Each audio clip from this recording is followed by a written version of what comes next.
नमस्कार दोस्तों, मैं हूं एडवोकेट जयशंकर प्रसाद निराला और लाया हूं आपके लिए बहुत इंपॉर्टेंट वीडियो कि अगर आपके बाप दादा के सीएस खतियान पर बकास्त मालिक लिखा हुआ है। जी हां, गौर से सुनिए। यदि सीएस खतियान यानी पुराना खतियान जो कैडेस्ट्रल सर्वे का खतियान है और उस खतियान पे लिखा हुआ है बकास्त मालिक, तो क्या होता है इसका मतलब? क्या आप भी कभी डर जाते हैं या तो आपको समझने में कोई परेशानी होती है और आप इसे अपनी पक्की ज़मीन समझ रहे हैं, तो रुक जाइए, आप बहुत ही बड़ी मुश्किल में फँस सकते हैं।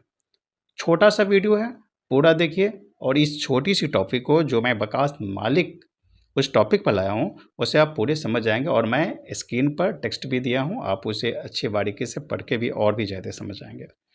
सीएस यानी लगभग 100 साल पहले अंग्रेज़ों के ज़माने का कैडेस्ट्रल सर्वे। यह बात आप बहुत अच्छे से जानते हैं, यानी पुराना सर्वे। उस समय बकास्त का मतलब होता था जमींदार की अपनी खुद की खेती वाली जमीन। फिर से सुनिए, जमींदार की अपनी खुद की खेती वाली जमीन जो उसने किसी किसान को अस्थायी रूप से नहीं दी थी। यानी जमींदार का खुद का जो ज़मीन था वो खुद ही करता था और दूसरे को वो ज़मीन खेती के लिए नहीं दिया गया था। यह आपने समझ लिया बकास्त का मतलब। लेकिन असली खेल शुरू हुआ 1950 में। क्यों हुआ 1950 में? क्योंकि आप जानते हो कि 1950 में ज़मींदारी उन्मूलन हुआ और ज़मींदारी प्रथा जो थी वो ख़त्म हो गई और उसके बाद जो है सरकार का साफ-साफ नियम आया कि 1950 में जिस ज़मीन पर ज़मींदार का वास्तविक कब्ज़ा है, ज़मीन सिर्फ़ उसी की रही और जिस पर कब्ज़ा छूट गया, वह ज़मीन सीधे सरकार की बन गई।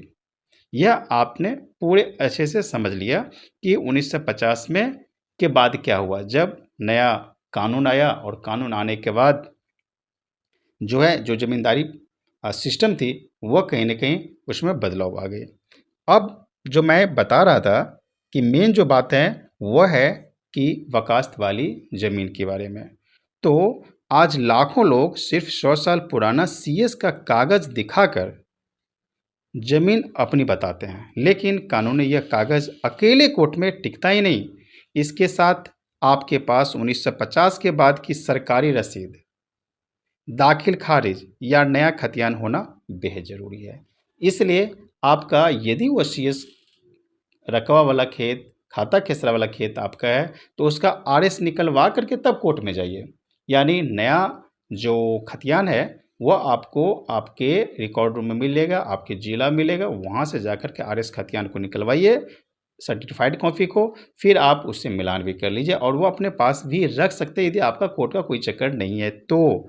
और आपके पास जो है उसी पुराने बेस पर यदि आप सरकार को टैक्स देते हैं तो आपके पास रेंट रिसिप्ट ज़रूर होगा, वो लगान का पर्ची भी अपने पास रखिए और नया खतियान भी निकलवा लीजिए। तो पूरा का पूरा ओवरऑल यही कहना था कि बकास्त वाली भूमि का मालिक जो है, आप सिर्फ़ ऐसे ही शो करके नहीं दिखा सकते हैं जो सिर्फ़ सीएस खतियान आपके पास है।